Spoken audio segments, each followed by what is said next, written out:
இறை இயேசுவில் பிரியமுள்ள மாதா தொலைக்காட்சியின் அனைத்து நிகழ்ச்சிகளையும் ஆவலோடு பார்த்து கொண்டிருக்கிற அன்பு நேயர்கள் அனைவருக்கும் இனிய இரவு வணக்கம். இன்று உங்களுடைய வேலைகள் அனைத்தையும் முடித்துவிட்டு உறங்கச் செல்வதற்கு முன்பாக இந்த குட் நைட் டாக் நிகழ்வுக்காக நீங்கள் காத்து கொண்டிருப்பீர்கள் என்று நினைக்கிறேன். இன்றும் ஒரு அருமையான சிந்தனையைத்தான் நான் உங்களோடு பகிர்ந்து கொள்ள ஆசைப்படுகிறேன். கடவுளால் படைக்கப்பட்ட ஒவ்வொரு மனிதருக்குள்ளும் அறிவும் அறியாமையும் உண்டு. முற்றிலும் அறிவற்றவன் என்றோ சுத்த மூடன் என்றோ யாரும் இல்லை. நாம் ஒவ்வொன்றையும் அறிந்து வைத்திருப்பதன் அளவுதான் வேறுபடுகிறது. ஒருவருக்கு எல்லாம் தெரிந்திருக்க வேண்டும் என்பதும் கட்டாயம் அல்ல. ஆனால் நாம் ஒவ்வொருவரும் நமக்கென ஒரு துறையை தேர்ந்தெடுத்திருக்கிறோம். அந்த துறையில் நாம் பயிற்சி பெற்றிருக்க வேண்டியது கட்டாயம் என்பதை புரிந்து கொள்வோம். ஒரு மருத்துவருக்கு நீதிமன்ற நடைமுறைகள் தெரியாமல் போனால் பரவாயில்லை. ஆனால் நோயாளியின் இரத்த அழுத்தம், நாடி துடைப்பை சோதிக்க அறியாவிட்டால் மிகப்பெரிய தவறுதானே. ஒரு ஆசிரியருக்கு வணிகம் பற்றி தெரிந்திருக்க வேண்டிய அவசியமில்லை. ஆனால் வணிகவியல் ஆசிரியருக்கு வணிகம், பங்குச்சந்தை நிலவரம் பற்றி அறியாதிருந்தால் அவமானம்தானே. தன் துறையை பற்றிய அறிவும், தான் செய்யும் பணி, தான் சார்ந்திருக்கும் அமைப்பு ஆகியவற்றை பற்றியும் ஒவ்வொரு ஆசிரியரும் கட்டாயம் தெரிந்து வைத்திருக்க வேண்டும் என்பதை புரிந்து கொண்டு நமக்கென நாம் தேர்ந்தெடுத்த துறையில் நற்பயிற்சி பெற்றவர்களாய் மாறுவோம். நம்மிடம் யாராவது திடீரென ஒரு கேள்வி கேட்கிறார்கள் என்று வைத்துக் கொள்வோம். உடனே நாம் சொல்லக்கூடிய பதில் என்னவாக இருக்கும்? நம்மில் எத்தனை பேர் தெரியும் என்று பதில் சொல்பவர்களாக இருக்கிறோம் என்று யோசித்து பார்ப்போம். நம்மில் பலரின் பதில் தெரியாது என்பதாகத்தான் இருக்கும். அப்படி என்றால் கற்றுக்கொள்வதில் ஆர்வம் இல்லாதவர்களாய்த்தான் நாம் இருக்கிறோம் என்றுதான் சொல்ல வேண்டும். மற்றவர்கள் நம்மிடம் கேட்கும் கேள்விகளுக்கு பதில் தெரியாவிட்டாலும் பிறகு அந்த பதிலை தெரிந்து கொள்ள முயற்சி செய்வோம். அறிவு என்பது ஒரு பசி. பசி இருந்தால் தானே மனிதன் உணவை தேடிச் செல்வான். பசிக்காதவனுக்கு உணவு எப்படி ருசிக்கும்? அதுபோல நமக்கும் அறிவின் மேல் பசி இருக்க வேண்டும். அப்போதுதான் நாம் பலவற்றை கற்றுக்கொள்ள முடியும் என்பதை புரிந்து கொண்டு எதையும் அறிந்து கொள்வதில் அடியெடுத்து வைப்போம். அப்போதுதான் புதியவற்றை நாம் அறிந்து கொள்ளவும் தெரிந்து கொள்ளவும் முடியும் என்பதை உணர்ந்து கொள்வோம். எதையும் கற்றுக்கொள்வதில் நாம் ஆர்வம் இல்லாதவர்களாய் இருந்தால் ஒன்றையும் தெரிந்து கொள்ள விருப்பமில்லாதவர்களாய் இருக்கிறோம் என்றுதானே அர்த்தம். எனவே இனிமேலாவது எதையாவது கற்றுக்கொள்ள முயற்சி செய்வோம். அதனை வாழ்க்கையில் முறையாக பயன்படுத்துவோம். திடீரென ஒரு தம்பதிகளின் படுக்கை அறைக்குள் திருடன் நுழைந்து விட்டான். தம்பதிகள் திடுக்கிட்டு போனார்கள். திருடன் கோபத்தோடு துப்பாக்கியை நீட்டி மனைவியை பார்த்து குறிவைத்தபடி, நான் யாரை சுட்டாலும் பேரை கேட்டுத்தான் சுடுவேன், உன் பேர் என்ன என்றான். வள்ளி என்றாள் மனைவி. அடடே, உன்னை நான் சுட முடியாதே, வள்ளி என்பது என் அம்மா பெயராச்சே என்றான். சட்டென கணவனை குறிப்பார்த்து, உன் பெயர் என்ன என்று ஆத்திரத்தோடு கேட்டான். பயத்தில் நடுங்கிய கணவன், என் பெயர் சுந்தர், ஆனால் என்னை எல்லோரும் செல்லமாக வள்ளி சுந்தர் என்றுதான் கூப்பிடுவார்கள் என்றான். உனது பெயரிலும் என் அம்மா பெயர் இருப்பதால் நீயும் தப்பித்தாய் என்று கூறிய திருடன் கோபம் தணிந்து தம்பதியரை உயிரோடு விட்டுவிட்டு சென்றான். கணவரின் அறிவை பார்த்தீர்களா? அறிவு என்பது பொது சொத்து. ஒருவனின் அறிவானது அவனை மட்டுமல்ல, இந்த அகிலத்தையே காப்பாற்றுகிறது என்பது இந்த கதை மூலம் நமக்கு புலனாகிறது. எனவே நாமும் அறிவை வளர்த்து கொள்வதில் முயற்சி எடுப்போம். அதுவே நம் வாழ்வை வளப்படுத்தும் என்பதையும் உணர்ந்து கொள்வோம். இன்றைய தினத்தை எடுத்துக்கொள்வோம். இந்த நாள் முழுவதும் நாம் அறிவை வளர்த்து கொள்ள முயற்சி செய்தோமா என்று யோசித்து பார்ப்போம். மேலும் இந்த நாளில் நமது செயல்பாடுகள் எப்படிப்பட்டதாக இருந்தது என்று நம்மையே நாம் கேட்டு பார்ப்போம்.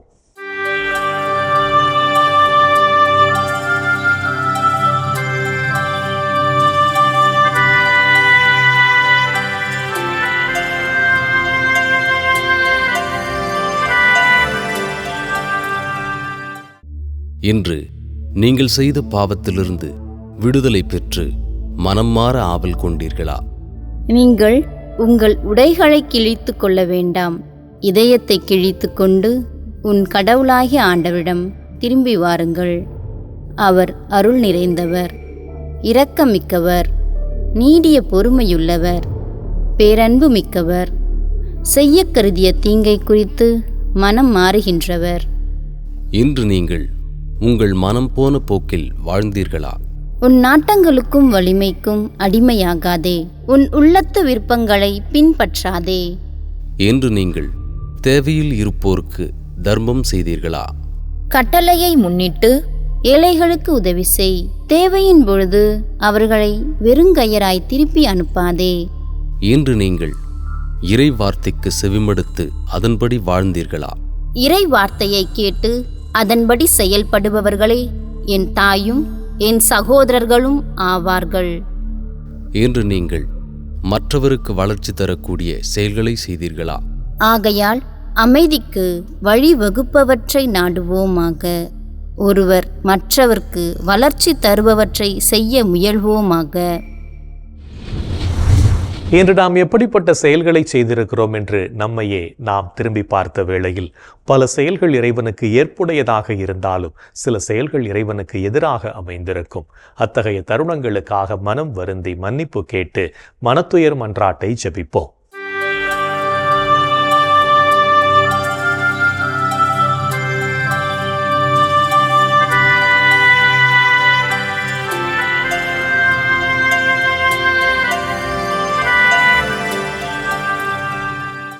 எல்லாம் வல்ல இறைவனிடமும் சகோதர சகோதரிகளே உங்களிடமும் நான் பாவி என ஏற்றுக்கொள்கிறேன்.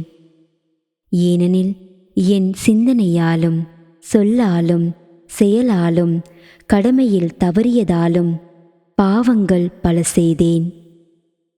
என் பாவமே, என் பாவமே, என் பெரும் பாவமே. ஆகையால் எப்போதும் கன்னியான புனித மரியாவையும் வானதூதர் புனிதர் அனைவரையும் சகோதர சகோதரிகளே உங்களையும் நம் இறைவனாகிய ஆண்டவரிடம் எனக்காக வேண்டிக்கொள்ள மன்றாடுகிறேன். ஆமேன். மனத்துயர் மன்றாட்டை ஜெபித்ததன் வழியாக இறைவன் நம் பாவங்களை மன்னித்து நம் ஒவ்வொருவரையும் அவருடைய சொந்த பிள்ளைகளாக ஏற்றுக்கொள்வார் என்ற நம்பிக்கையோடு இறை வேண்டலில் இணைவோம்.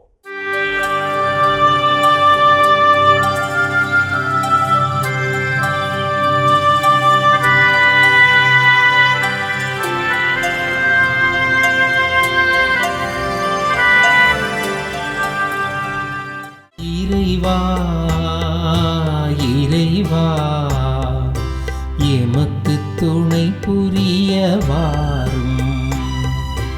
ஆண்டவரே எமக்கு துணை புரிய விரைந்து வாரும்.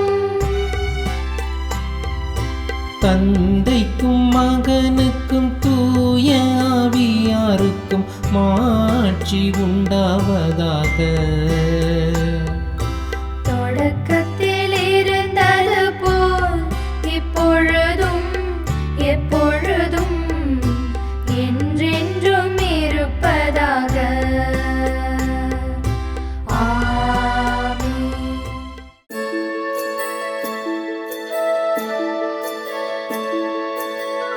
போயது பொழுது புகுந்தது இரவு, தூயனை உனது பொன்னடி தொழுது. நேயமையெல்லாம் ஏதமும் நீக்கி நீயமையாண்டு காத்தருளையா. கனவுகள் துயில் வழி காணுதல் வேண்டாம், கனவிருள் பூதமும் கண்ணுரள் வேண்டாம். சினமுறு பகைவர் முரணலாம் வெல்வார், ஈனமும் உடலில் அணுகிடாது அருள்வார். ஆதியம் தந்தாய் அருள் புரிவீரே, அமலன மகனே அருள் புரிவீரே. ஜோதியே உருவாம் தூய ஆவியாரே, தொழுதனம் உமதடி அருள் புரிவீரே. ஆமென் ஆமென் ஆமென்.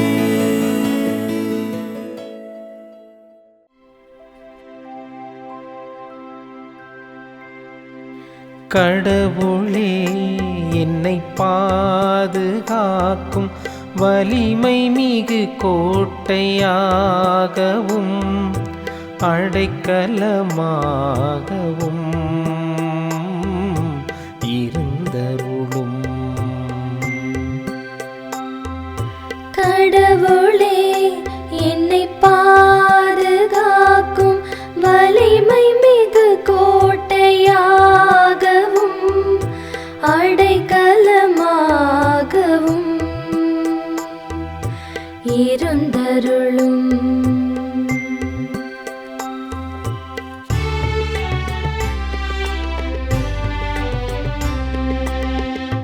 ஆண்டவரே உம்மிடம் நான் அடைக்கலம் புகுந்துள்ளேன்.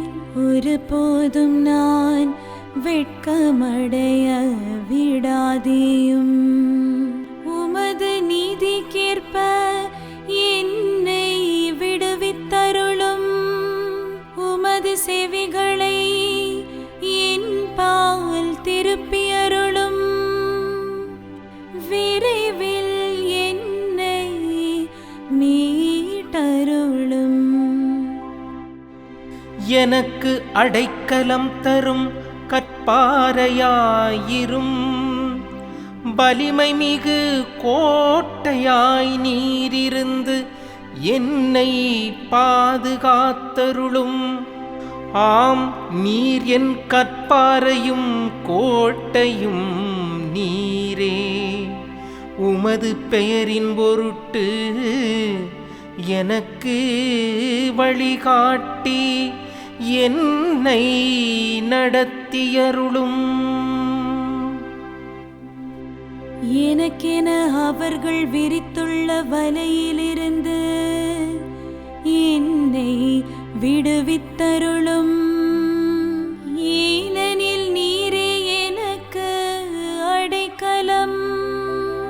உமது கையில் என் உயிரை ஒப்படைக்கின்றேன். வாக்கு பிறழாத இறைவனாகிய ஆண்டவரே, நீர் என்னை மீட்டருளினீர். தந்தைக்கும் மகனுக்கும் தூய ஆவியாருக்கும் மாட்சி உண்டாவதாக. தொடக்கத்தில் இருந்தது போல் இப்பொழுதும் எப்பொழுதும் என்றென்றும் இருப்பதாக. ஆமென். கடவுளே என்னை பாதுகாக்கும் வலிமை மிகு கோட்டையாகவும் அடைக்கலமாகவும் இருந்தருளும். கடவுளே என்னை பாதுகாக்கும் வலிமை மிகு கோட்டையாகவும் அடைக்கலமாகவும் இருந்தருளும்.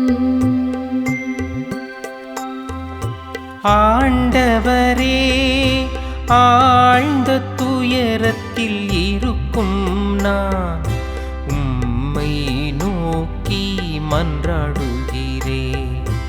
ஆண்டவரே, ஆழ்ந்த துயரத்தில் இருக்கும் நான் உம்மை நோக்கி மன்றாடுகிறேன். ஆண்டவரே, ஆழ்ந்த துயரத்தில் இருக்கும் நான் உம்மை நோக்கி மன்றாடுகிறேன். ஆண்டவரே, என் மன்றாட்டுக்கு செவிசாய்த்தருளும். என் விண்ணப்ப குரலை உம்முடைய செவிகள் கவனத்துடன் கேட்கட்டும். ஆண்டவரே, நீர் எம் குற்றங்களை மனதில் கொண்டிருந்தால் யார்தாம் நிலைத்து நிற்க முடியும்? நீரோ மன்னிப்பு அளிப்பவர், மனிதரும் உமக்கு அஞ்சி நடப்பர். ஆண்டவருக்காக நான் ஆவலுடன் காத்திருக்கின்றேன். என் நெஞ்சம் காத்திருக்கின்றது. அவருடைய சொற்களுக்காக நான் ஆவலுடன் காத்திருக்கின்றேன். விடியலுக்காய் காத்திருக்கும் காவலரை விட, விடியலுக்காய் காத்திருக்கும் காவலரை விட என் நெஞ்சம் என் தலைவருக்காய் ஆவலுடன் காத்திருக்கின்றது. இஸ்ரவேலே, ஆண்டவரை நம்பீரு. பேரன்பு அவரிடமே உள்ளது. மிகுதியான மீட்பு அவரிடமே உண்டு. எல்லா தீவினைகளினின்றும் இஸ்ரவேலை மீட்பவர் அவரே. தந்தைக்கும் மகனுக்கும் தூய ஆவியாருக்கும் மாட்சி உண்டாவதாக. தொடக்கத்தில் இருந்தது போல் இப்பொழுதும் எப்பொழுதும் என்றென்றும் இருப்பதாக. ஆமென். ஆண்டவரே, ஆழ்ந்த துயரத்தில் இருக்கும் நான் உம்மை நோக்கி மன்றாடுகிறேன். ஆண்டவரே, ஆழ்ந்த துயரத்தில் இருக்கும் நான் உம்மை நோக்கி மன்றாடுகிறேன். இறைவனின் உடனிருப்பு இந்த இரவு பொழுதிலும் நம்மை பாதுகாத்து வழி நடத்தும் என்ற நம்பிக்கையை இறை வேண்டலின் வழியாக பெற்றுக்கொண்ட நாம் இப்போது நாளைய நற்செய்தி வாசகத்திற்கு செவிமடுப்போம்.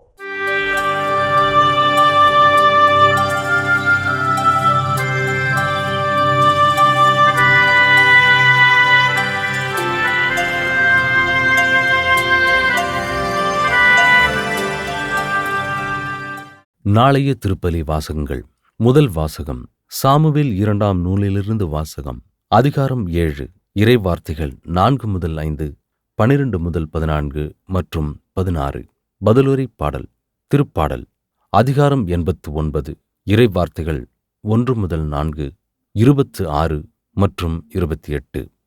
இரண்டாம் வாசகம் திருத்துதர் பவுல் ரோமையருக்கு எழுதிய திருமுகத்திலிருந்து வாசகம். அதிகாரம் 4. இறை வார்த்தைகள் 13, 16 முதல் 18 மற்றும் 22. லூக்கா எழுதிய தூய நற்செய்தியிலிருந்து வாசகம். அதிகாரம் 2. இறை வார்த்தைகள் 41 முதல் 51 வரை. அக்காலத்தில் ஆண்டுதோறும் இயேசுவின் பெற்றோர் பாஸ்கா விழாவை கொண்டாட எருசலேமுக்கு போவர். இயேசுவுக்கு 12 வயது ஆனபோது வழக்கப்படி விழாவை கொண்டாட எருசலேம் சென்றனர். விழா நாள்கள் முடிந்து அவர்கள் திரும்பிய போது சிறுவன் இயேசு எருசலேமில் தங்கிவிட்டார். இது அவருடைய பெற்றோருக்கு தெரியாது. பயணியர் கூட்டத்தில் அவர் இருப்பார் என்று எண்ணினர். ஒரு நாள் பயணம் முடிந்த பின்பு உறவினரிடையேயும் அறிமுகமானவர்களிடையேயும் அவரை தேடினர். அவரை காணாததால் அவரை தேடிக்கொண்டு எருசலேமுக்கு திரும்பி சென்றனர். 3 நாள்களுக்குப் பின் அவரை கோவிலில் கண்டனர். அங்கே அவர் போதகர்கள் நடுவில் அமர்ந்து அவர்கள் சொல்வதை கேட்டுக்கொண்டும் அவர்களிடம் கேள்விகளை எழுப்பிக் கொண்டும் இருந்தார். அவற்றை கேட்ட அனைவரும் அவருடைய புரிந்து கொள்ளும் திறனையும் அவர் அளித்த பதில்களையும் கண்டு மலைத்துப் போயினர்.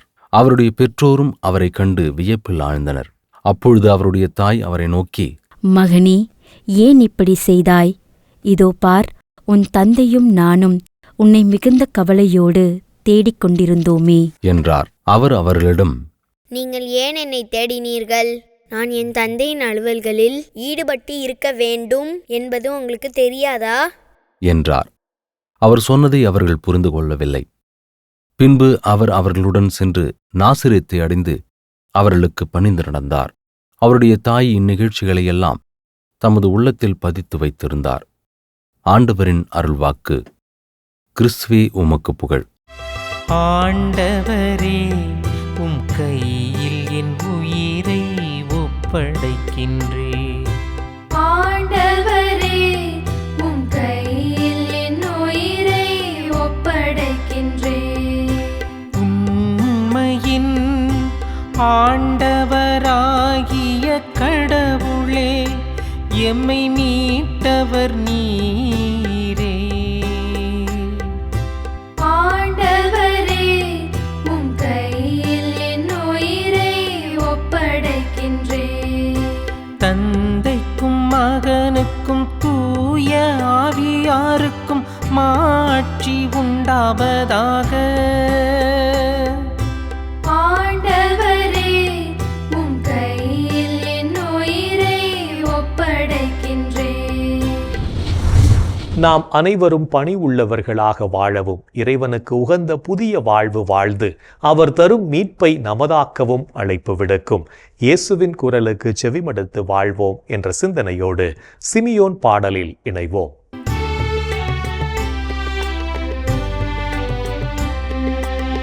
ஆண்டவரை, நாங்கள் விழித்திருக்கும் போது எங்களை காத்தருளும்.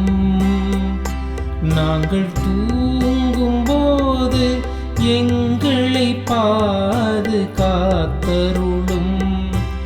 இதனால் கிறிஸ்துவோடு விழித்திருந்து அவரோடு அமைதியில் இளைப்பாறுவோம். ஆண்டவரே, நாங்கள் விழித்திருக்கும் போது எங்களை காத்தருளும். நாங்கள் தூங்கும் போது எங்களை பாதுகாத்தருளும்.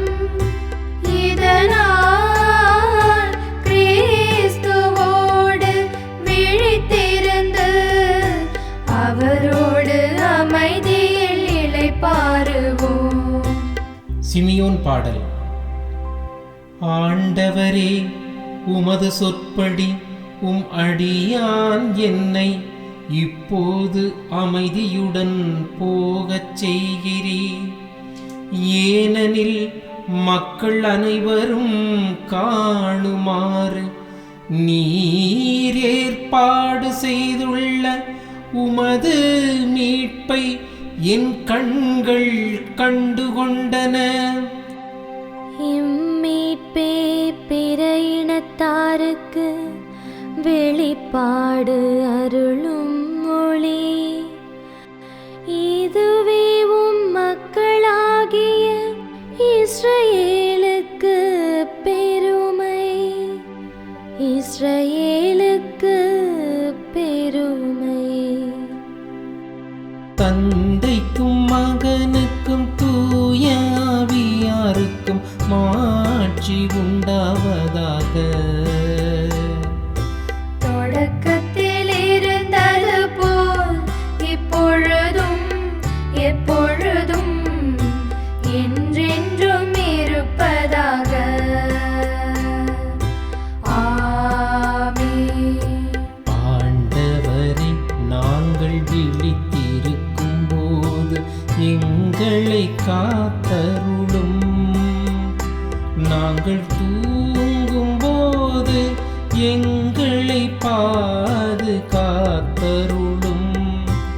இதனால் கிறிஸ்துவோடு விழித்திருந்து அவரோடு அமைதியில் இளைப்பாறுவோம். ஆண்டவரே, நாங்கள் விழித்திருக்கும் போது எங்களை காத்தருளும். நாங்கள் தூங்கும் போது எங்களை பாதுகாத்தருளும். இதனால் கிறிஸ்துவோடு விழித்திருந்து அவரோடு அமைதியில் இளைப்பாறுவோம். இறைவன் நம்மை ஒவ்வொரு நொடிப்பொழுதும் அற்புதமாய் வழிநடத்தி கொண்டிருப்பதை சிமியோன் பாடல் வழியாக உணர்ந்து ஜெபித்த நாம் இப்போது நாளைய பெருவிழாவை பற்றி பார்க்கலாம்.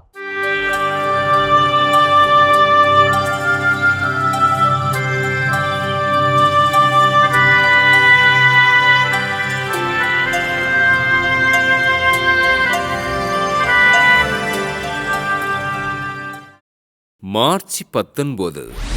புனித யோசேப்பு, புனித கன்னிமரியாவின் கணவர் பெருவிழா. பெத்லகேமில் வாழ்ந்த தாவீதின் வழிமரபினரான யாக்கோபிற்கு மகனாக பிறந்தார் யோசேப்பு. அன்பு, நேர்மை, பொறுமை, நீதி போன்ற நற்குணங்களில் சிறந்து விளங்கிய யோசேப்பு தச்சுப் பணியினை ஆர்வத்தோடு செய்தார். தச்சுப் பணியிலும் பிறருக்கு உதவி செய்வதிலும் சிறந்து விளங்கிய இவர் நாசரேத்தூரை சேர்ந்த கன்னிமரியாவினை திருமணம் செய்வதற்கு ஒப்பந்தம் செய்து கொண்டார். இறை பக்தியிலும் பிறர் அன்பிலும் சிறந்து விளங்கிய கன்னிமரியா தூய ஆவியின் வல்லமையினால் கருவுற, இதனை கண்ட யோசேப்பு கன்னிமரியினை இகழ்ச்சிக்கு உள்ளாக்காமல் மறைவாக விளக்க திட்டமிட்டார். ஆண்டவரின் தூதர் யோசேப்பின் கனவில் தோன்றி கன்னிமரியா கருவுற்றிருப்பது தூய ஆவியால்தான் என்று கூற, நீதிமானாகிய யோசேப்பு கன்னிமரியாவை தனது மனைவியாக ஏற்றுக்கொண்டார். கன்னிமரியின் பேறுகாலத்தின் போது பல்வேறு இன்னல்களை அனுபவித்து மரியன்னையோடு உடன் இருந்த யோசேப்பு வானதூதரின் கட்டளைப்படி இறை குழந்தைக்கு இயேசு என்று பெயரிட்டார். கன்னிமரியாவையும் குழந்தை இயேசுவையும் மிகுந்த அக்கறையோடு பாதுகாத்த யோசேப்பு இயேசுவுக்கு தச்சுப் பணியினை கற்றுக் கொடுத்து அன்போடு வளர்த்தார். கன்னிமரியாவிற்கு நல்ல கணவராகவும் இயேசுவிற்கு நல்ல தந்தையாகவும் விளங்கிய யோசேப்பு தன் கடின உழைப்பின் மூலம் திரு குடும்பத்தினை வழிநடத்தினார். ஆண்டவர் இயேசுவின் வளர்ப்பு தந்தையாகவும் புனித மரியன்னையின் கணவராகவும் விளங்கிய புனித யோசேப்பினை இன்று திரு அவை போற்றி புகழ்கின்றது. புனித யோசேப்பு, புனித கன்னிமரியாவின் கணவர் பெருவிழாவினை கொண்டாடுகின்ற நாம் நமது குடும்பத்தினை நீதிமானாகிய புனித யோசேப்பிடம் அர்ப்பணித்து உருக்கமோடு ஜெபிப்போம். நாளைய பெருவிழாவை பற்றி தெரிந்து கொண்ட நாம் நாளைய தினம் மற்றவர்களின் துன்பத்தில் பங்கெடுத்து இறையருளை நிறைவாக பெற்றுக்கொள்வோம். என் அன்பு சகோதரனே, சகோதரியே, கடவுளினுடைய அன்பை, இரக்கத்தை, மன்னிப்பை சுவைத்து வாழ்கின்ற நாம் அவருக்கு நன்றி சொல்வோம், அவரை போற்றி புகழ்வோம். இன்றைய தினத்திலே நாம் சிறப்பாக நமது தமிழக ஆயர் பெருமக்களுக்காக நாம் உருக்கத்தோடு மன்றாடுவோமா? எங்கள் அன்பை உருவான இயேசு ஆண்டவரே, இந்த தமிழக திருச்சபை வழிநடத்தி கொண்டிருக்கின்ற எங்களது ஆயர் பெருமக்களுக்காக நாங்கள் ஜெபிக்கிறோம். ஆண்டவரே, அவர்களுக்கு நல்ல உடல் சுகத்தை கொடுத்தருளும். அவர்கள் எடுத்து நிறைவேற்றுகின்ற ஒவ்வொரு திட்டத்தையும் நீர் ஆசீர்வதித்தருளும். அவர்கள் செல்கின்ற பாதைகளெல்லாம் நீர் பராமரிப்பை நீர் கொடுத்தருளும். அவர்கள் செய்கின்ற ஒவ்வொரு காரியத்திலும் உமது ஆசீர்வாதத்தை, ஆவியாருடைய கனிகளை, கொடைகளை நீர் அவர்களுக்கு நிறைவாக கொடுத்து அவர்கள் செல்லுகின்ற பாதைகளெல்லாம், செய்கின்ற செயல்களிலெல்லாம் ஆண்டவரை நீர் அவர்களுக்கு துணை நிற்கும்படியாக கெஞ்சி கேட்கிறோம். எங்கள் அன்பு தாயே, ஆரோக்கிய அன்னையே, எங்களது ஆயர் பெருமக்களுக்காக பரிந்து பேசுங்கள் அம்மா. இந்த ஜெபங்களை எல்லாம் எங்கள் ஆண்டவராகிய இயேசுவே உமது வல்லமையான திருநாமத்தின் வழியாக உம்மை கெஞ்சி மன்றாடுகிறோம். ஆமென். என்று வாழும் உயிருள்ள இறைவன், தந்தை, மகன், தூய ஆவியார் நாம் அனைவரையும் நிறைவாக ஆசீர்வதிப்பாராக. ஆமென். இந்த ஜெபத்தின் வழியாக இறை அன்பிலும் அரவணைப்பிலும் நாம் நலமோடு வாழ்ந்து கொண்டிருக்கிறோம் என்பதை உணர்ந்திருப்போம். இறை ஆற்றலும் வல்லமையும் என்றும் நம்மில் தங்கும். அன்னை மரியாவும் நமக்காக இறைவனிடம் பரிந்து பேசி நம்மை கரம் பிடித்து வழி நடத்துவார் என்ற நம்பிக்கையோடு அவரின் துணை வேண்டி இந்த நிகழ்வை நிறைவு செய்யலாம். Good night.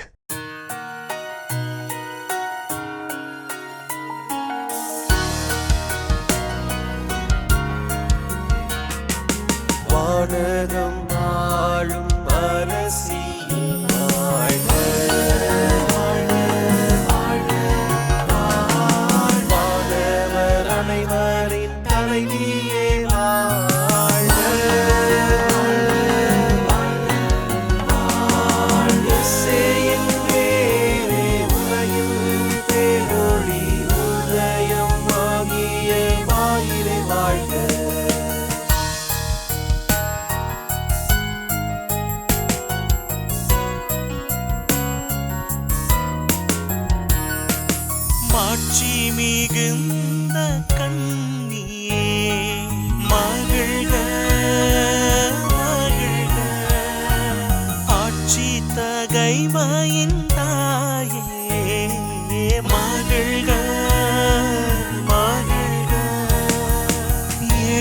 மிக